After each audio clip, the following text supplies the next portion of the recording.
अस्सलाम वालेकुम, नमस्कार, सत श्री अकाल एंड गुड इवनिंग। मैं हूं आरज़ू कासमी और आप हमेशा की तरह देख रहे हैं पॉइंट ऑफ व्यू।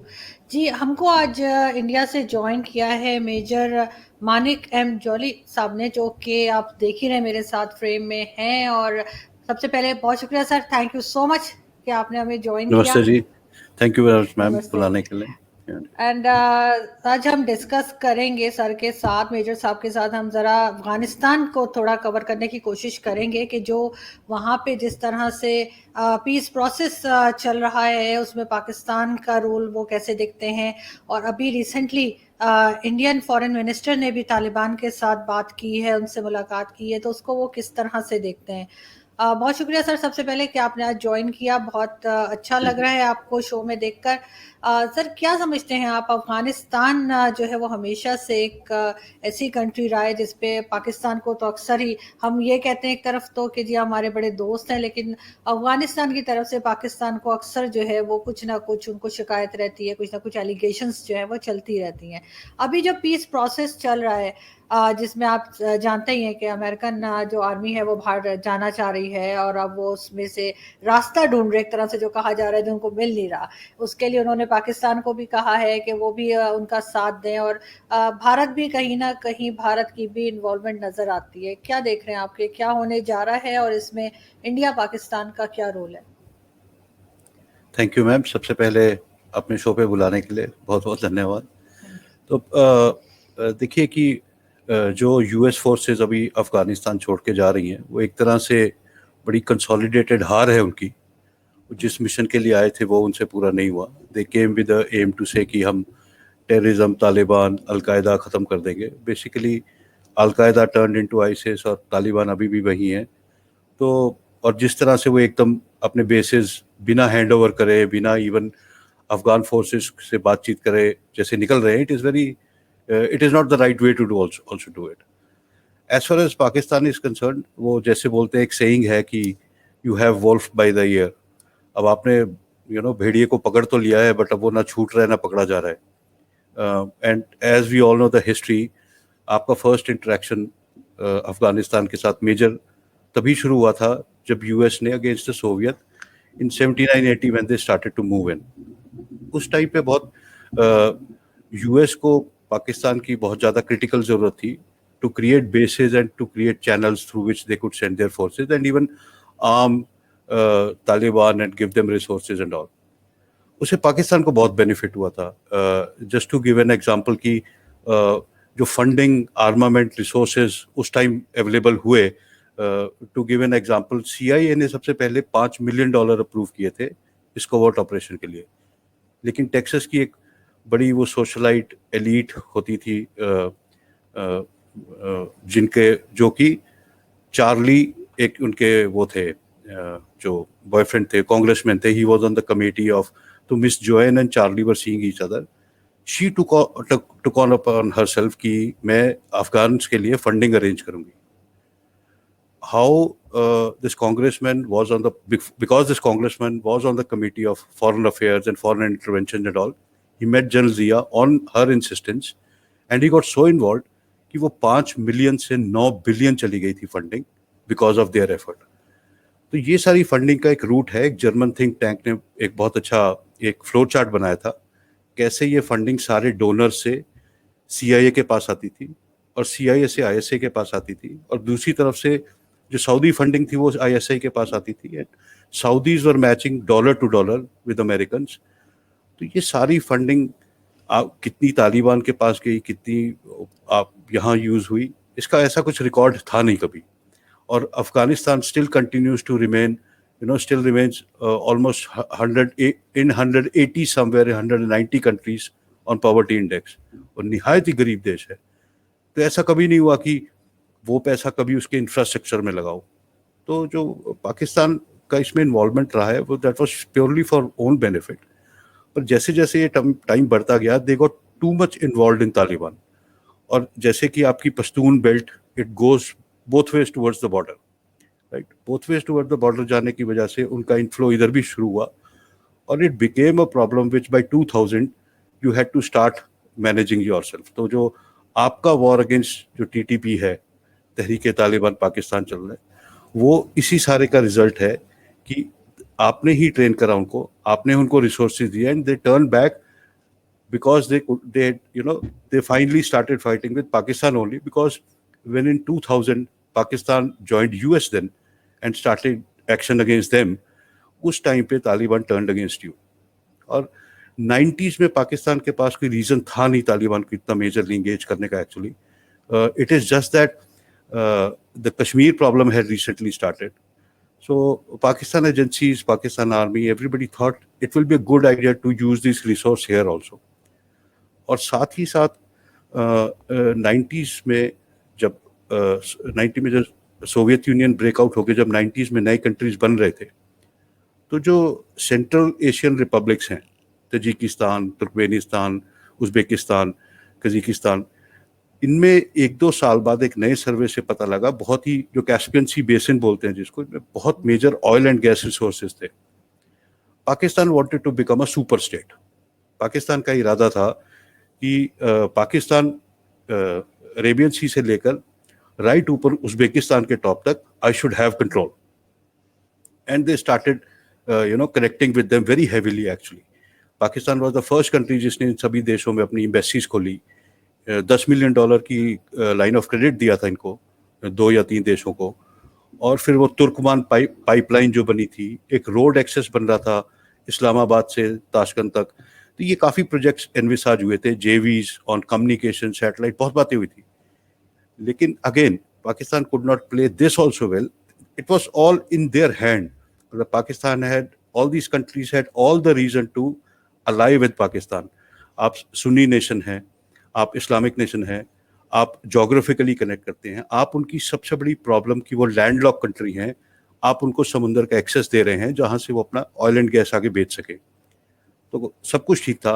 लेकिन पाकिस्तान की जो तालिबान के साथ इंटरेक्शन थी, पाकिस्तान जब वो हार्डलाइनर्स को एक्टिवली सपोर्ट करता रहा, और पाकिस्तान की जो रेडिकलिज्म थी उस कारण से the entire block move back towards Russia, और ये जितने सारे प्लान थे धरे के धरे रह गए.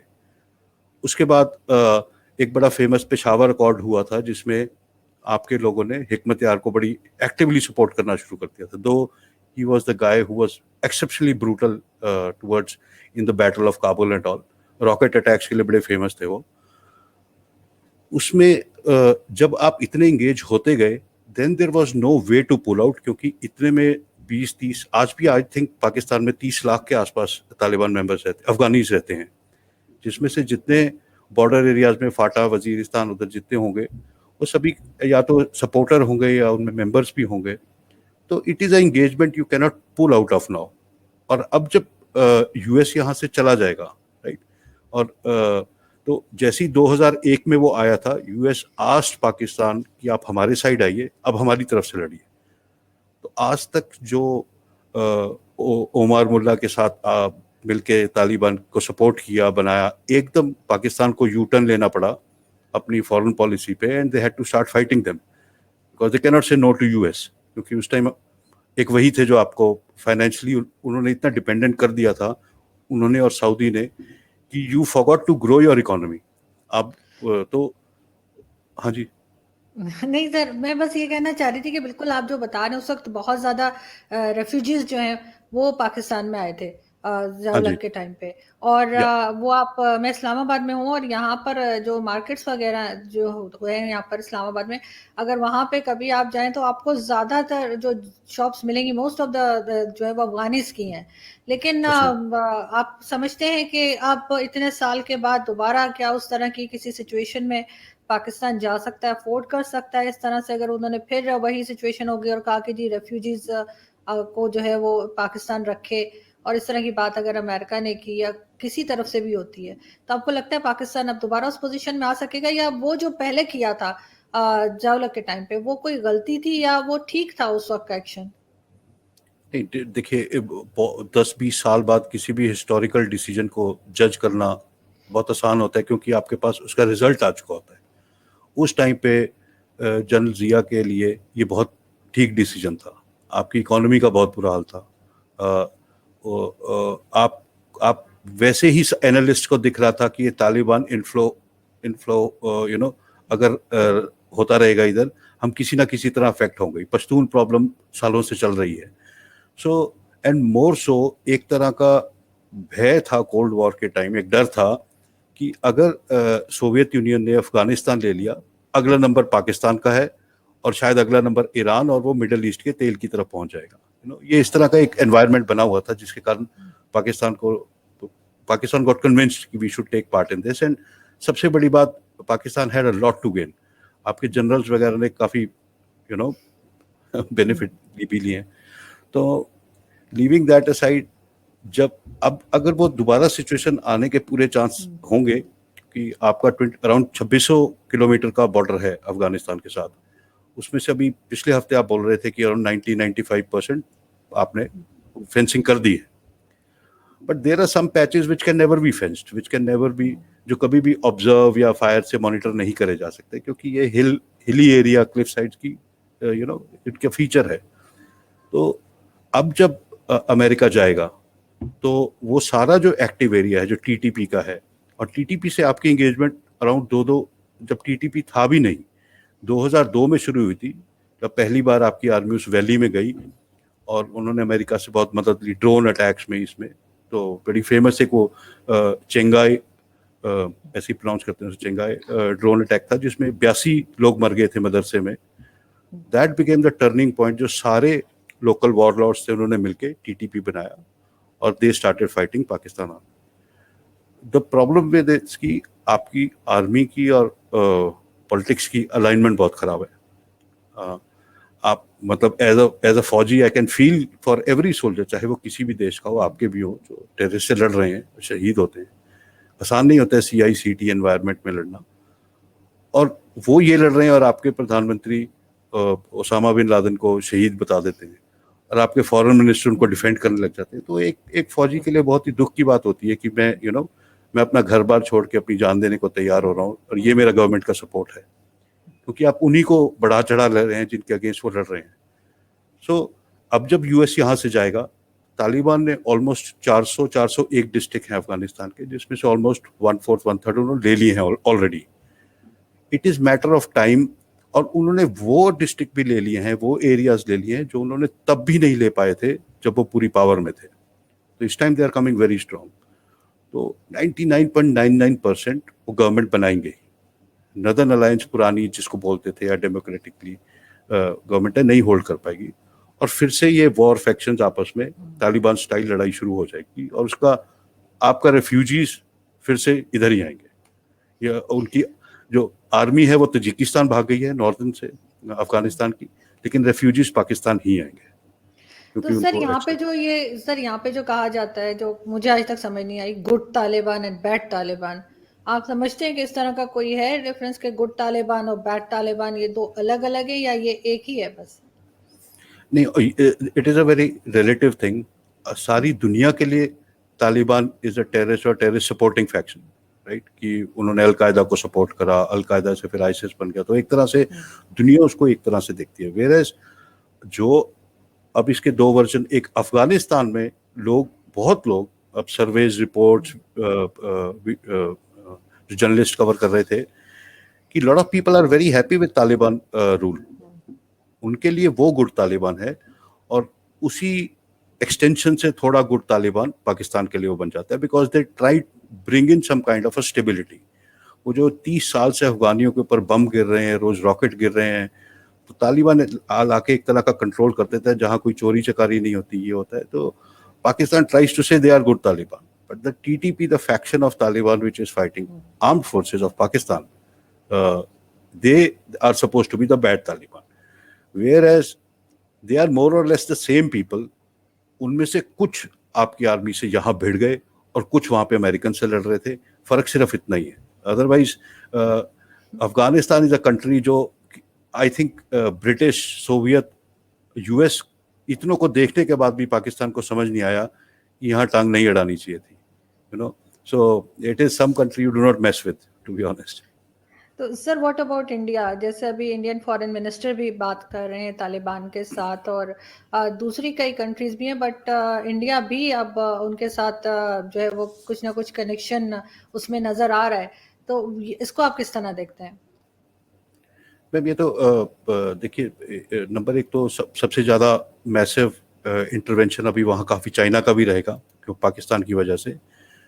तो इन दोनों कारणों की वजह से प्लस इंडिया के जो इंटरेस्ट हैं in central Asian region also and we want access beyond, क्योंकि अगर पाकिस्तान और अफगानिस्तान दोनों पाकिस्तान चाइना कंट्रोल हो जाते हैं, हम चारों तरफ से ब्लॉक हैं, तो हमें जोग्राफिकली स्ट्रेटेजिक, जैसे पाकिस्तान आर्मी अफगानिस्तान को अपना स्ट्रेटेजिक डेप्थ बोलती है, वो कैसे बोलती है किसी बहुत कम लोगों को समझ आता है क्योंकि बीच में इतने पहाड़ टेरेन है।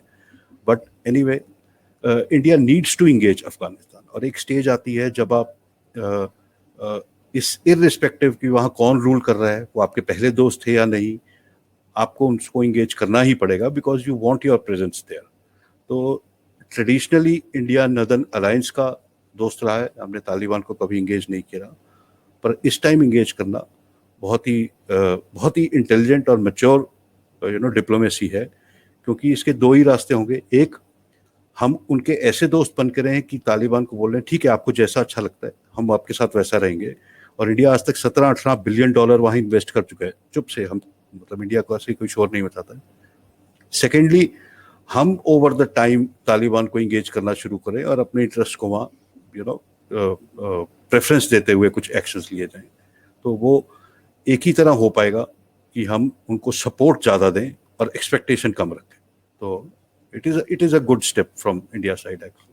और वो जो जी जी न्यूज़ थी ना, आप बोल रहे थे फॉरेन मिनिस्टर वाली, वो मीडिया में उसको बोला गया कि वो फेक न्यूज़ थी, फॉरेन मिनिस्टर किसी से नहीं मिले, तेहरान मास्को जो जा रहे थे, ग्रीस भी गए थे, तो आई थिंक उसका कोई प्रूफ आया नहीं था, कुछ मीडिया में वो चल रहा था पर नोबडी श्योर इट हैपेंड और नॉट, बट द मिनिस्ट्री और पीपल माइट एंगेज।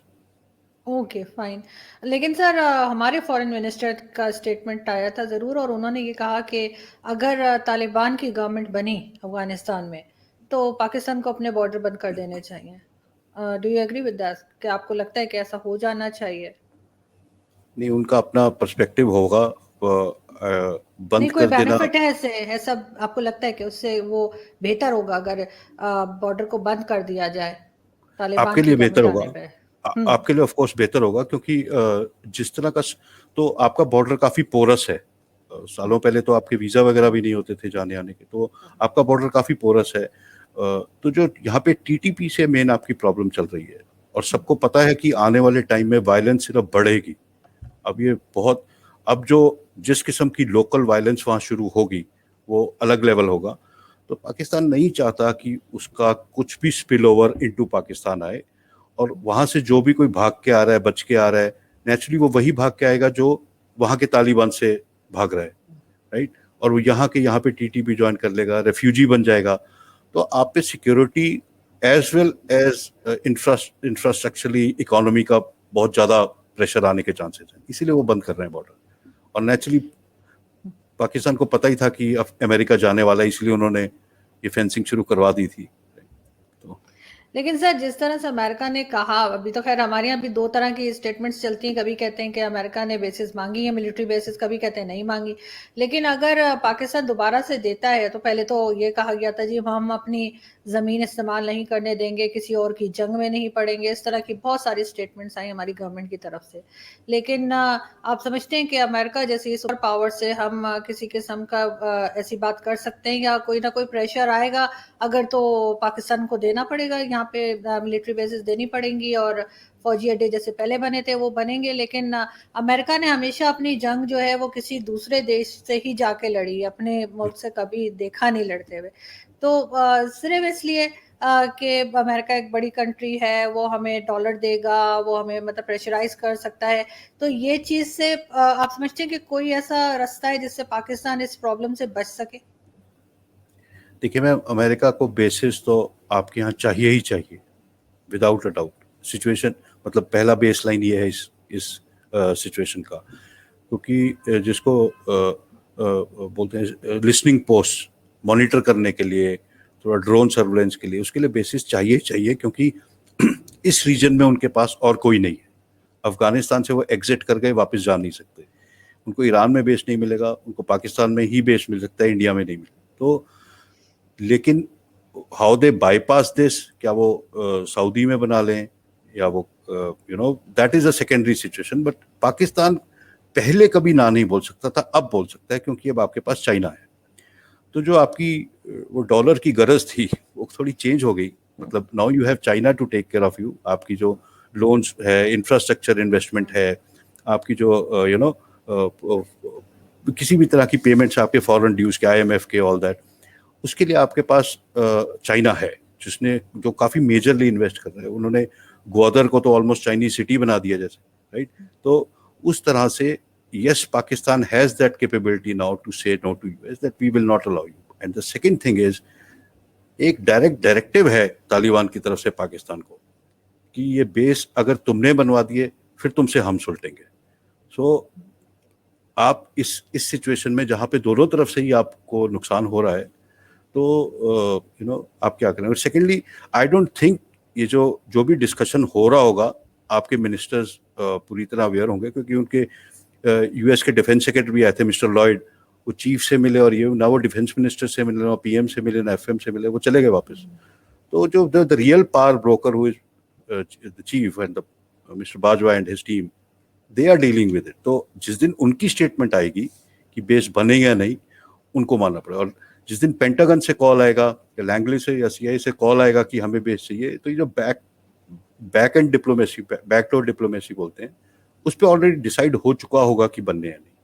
लेकिन मतलब basically to sum it up, दो ही बात है कि अमेरिका को चाहिए, लेकिन पाकिस्तान इस टाइम थोड़ा ना बोलने की सिचुएशन में है। लेकिन आपको नहीं लगता कि पाकिस्तान को थोड़ा सा बैलेंस करके चलना चाहिए? बिल्कुल, अगर हम चाइना के ऊपर ही हो जाएंगे कि चाइना से ही सारा हमारा मसला हल हो जाएगा, सारे प्रॉब्लम्स के लिए हमारे पास चाइना है, तो वो भी तो ठीक नहीं है। जैसे पहले सोवियत यूनियन या रशिया और अमेरिका दो सुपर पावर्स थी, तो कहते हैं उस टाइम के लोग बताते हैं कि तब ज्यादा बेहतर था, और जब सिर्फ अमेरिका रह गया तो वो एक ही के पास सारी पावर चली जाए तो वो थोड़ा सा डिसबैलेंस काम हो जाता है। तो आपको नहीं लगता कि हमें अमेरिका को भी साथ लेके चलना चाहिए, और साथ के साथ जैसे आप कह रहे हैं कि अगर दिया तो भी नुकसान है और ना दिया तो भी नुकसान है, यही बात कह रहे हैं ना आपके? दोनों हाँ जी। दोनों तरह से मतलब अगर बेसिस दे दी तब भी नुकसान है, ना दी तो फिर देकर ही नुकसान उठाने को। वो नहीं कहते वो शादी करी तो भी रोएगा, ना करी तो कहते करके रो ले, तो वो वाली चीज है। लेकिन पूरी तरह से चाइना के ऊपर जो है वो पाकिस्तान को डिपेंडेंट नहीं होना चाहिए, क्या कहते हैं आप? नहीं होना चाहिए, लेकिन बात यह है कि इस सिचुएशन पे पाकिस्तान खुद को लेके आया है। ऐसा नहीं कि चाइना, पहली बात, चाइना नहीं चाहेगा कि अमेरिकन इन्फ्लुएंस इधर रहे, बिकॉज चाइना और वो उधर साउथ चाइना सी में भी और पैसिफिक में भी उनका अमेरिका से प्रॉब्लम चल रहा है। वो नहीं चाहेगा इधर एक और फ्रंट आ जाए जहाँ पे उसको डील करना पड़े in what ever way. Secondly, आपने सऊदी से भी अपनी दोस्ती जितनी लिमिटेड थी खराब कर ली, राइट। वहाँ से भी जो आपको जो सपोर्ट मिलना था, फाइनेंशियल सपोर्ट, है वो अभी आपके फॉरेन मिनिस्टर गए थे, तो वो उन्होंने अनाज की बोरियां भेज दी, जबकि लेने गए तो बिलियंस ऑफ डॉलर्स। तो ये this is the level of diplomacy Pakistan has right now. I don't think, मतलब अभी मैं क्या बोलूँ, I don't want to be, वो बड़े लीडर्स वगैरह हैं, but there is a level of maturity expected from leaders of इतने बड़े देश। पाकिस्तान काफ़ी बड़ा देश है, काफ़ी रिस्पॉन्सिबल कंट्री की तरह, लीडर्स की तरह उनको बिहेव करना चाहिए। और वो जो स्टेटमेंट्स देते हैं, वो जो बातें करते हैं, और उन्होंने आप इसराइल को रिकॉग्नाइज नहीं कर रहे, पर अभी थोड़े दिन पहले रिपोर्ट आई थी कि बैक चैनल से आप इसराइल भेज रहे हैं जनरल बाजवा और फॉरेन मिनिस्टर का मैसेज लेके। मैं उनका नाम भूल गया उस इंडिविजुअल का, जो लंदन के थ्रू आए थे, Mossad chief, x Mossad chief से मीटिंग है। तो आपने खुद ही इतनी खिचड़ी कंफ्यूज कर रखी है कि एंड इसमें China will not want America to come in, but America would want to come in. तो आपके लिए बेस्ट डिप्लोमेसी यही रहेगी कि आप उनको किसी तरह बैलेंस कर सके, क्योंकि अगर चाइना ने हाथ हटा लिया फिर आपके पास ज़्यादा कुछ रह नहीं जाएगा। तो जी, नहीं बिल्कुल आप ठीक कह रहे हैं, और इसी तरह से पाकिस्तान को मेरे ख्याल है दोनों को बैलेंस करके चलना चाहिए, और देखना चाहिए कि कहाँ से वो सेफली, जैसे कहना चाहिए, निकल सकते हैं। क्योंकि सिर्फ चाइना चाइना करने से काम नहीं चलेगा, क्योंकि किस वक्त चाइना का मूड चेंज हो जाए, you never know. Because China तो ऑफ कोर्स बिजनेस कर रहा है, वो कोई पाकिस्तान के साथ दोस्ती या रिश्तेदारी या कोई इस तरह की चीज़ नहीं है। जब तक उनको प्रॉफिट होगा, यहाँ पे कोई काम होगा, तब तक करेंगे, वरना फिर बंद कर देंगे। यहाँ पे मैं बहुत शुक्रिया अदा करना चाहूंगी सर आपका कि आपने ज्वाइन थैंक किया। You. Thank you so much, बहुत अच्छा लगा आपसे बात करके एंड आई होप कि हम Same here. जल्दी दोबारा आपको इनवाइट करेंगे और मजीद आपसे कुछ बात करेंगे, जब तक कुछ ना कुछ अपडेट्स भी हमारे पास और आ गई होंगी अफगानिस्तान की। Sure, ma'am. Thank you Thank you. So much sir. Thank you, ma'am. Namaste.